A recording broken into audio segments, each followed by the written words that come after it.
AP deputy CM Pawan Kalyan తీవ్ర జ్వరంతో బాధపడుతున్నారు. ఆయనకు రాజమండ్రిలో వైద్య పరీక్షలు నిర్వహించారు. అనంతరం పవన్ హైదరాబాద్ కు బయలుదేరారు. జ్వరం కారణంగా విజయవాడలో జరగాల్సిన అట్ హోం కార్యక్రమానికి పవన్ దూరమయ్యారు.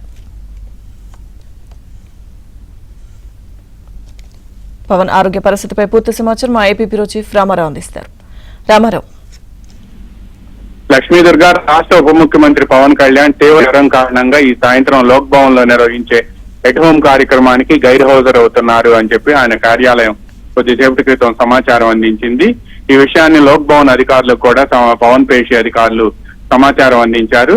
శనివారం ఉదయం కాకినాడలో నిర్వహించిన స్వాతంత్ర దినోత్సవ వేడుకల్లో పాల్గొన్న అనంతరం రాజమహేంద్రవరంలో అటవీ శాఖ ఆధ్వర్యంలో ఏర్పాటు చేసిన సెంట్రల్ క్రాఫ్ట్ ఫుడ్ బ్యాంక్ ను పవన్ కళ్యాణ్ ప్రారంభించారు.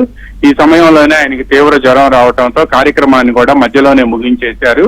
రాజమహేంద్రవరంలో వెంటనే వైద్యులు పవన్ కళ్యాణ్ ని పరామర్శించారు.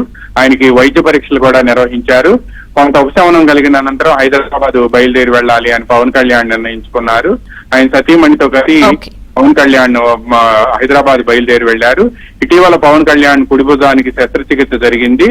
శస్త్రచికిత్స అనంతరం చేయించుకోవాల్సిన ఫిజియోథెరపీ గురించి వైద్య నిపుణుల సూచనలు స్వీకరించాలి అని కూడా పవన్ కళ్యాణ్ కి వైద్యులు సూచించారు. అదేవిధంగా తీవ్ర జ్వరం కూడా బాగా ఎక్కువగా టెంపరేచర్ రావడంతో కొన్ని మందులు ఇవ్వడంతో పాటు ఇంజక్షన్లు కూడా చేశారు. దాంతో కొంత ఉపశమనం కలగటంతో కొద్దిసేపు విశ్రాంతి తీసుకుని